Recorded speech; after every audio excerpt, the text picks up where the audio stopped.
इश्क आग का दरिया होता है, सुना था इश्क आग का दरिया होता है। सच में उल्फते इश्क ने तो हमें जला ही डाला।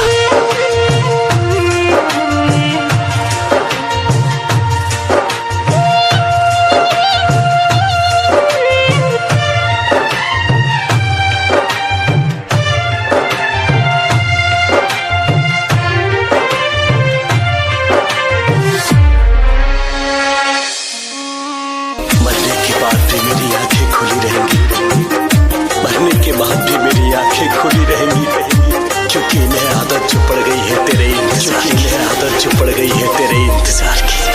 प्यार के बदले पीर मिलल बा, चाहत में दिल टूटल बा, बचल उम्मीदिया बीती कैसे साथ सनम से छूटल बा। प्यार के बदले पीर मिलल बा, चाहत में दिल टूटल बा, बचल उम्मीदिया बीती कैसे साथ सनम से छूटल। केहू हमके बता दे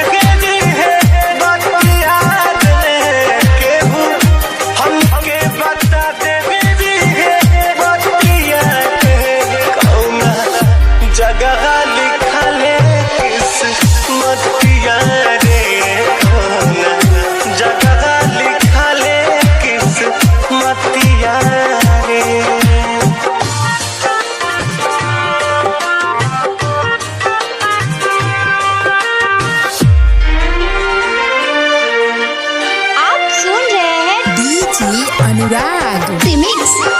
मरने के बाद भी मेरी आंखें खुली रहेंगी, मरने के बाद भी मेरी आंखें खुली रहेंगी, क्योंकि इन्हें आदत जो पड़ गई है तेरे इंतजार की।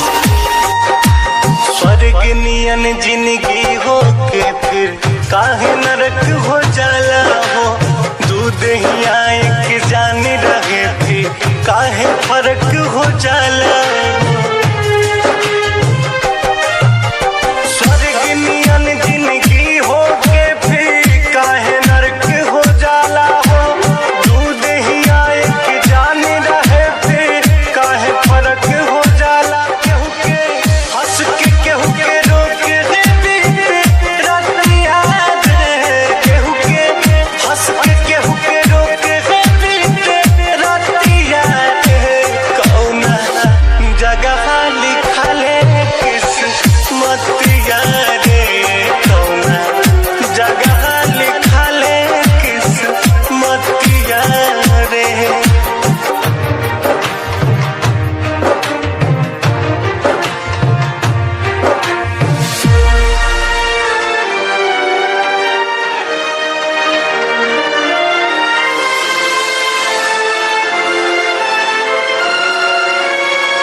अनुराग रिमिक्स।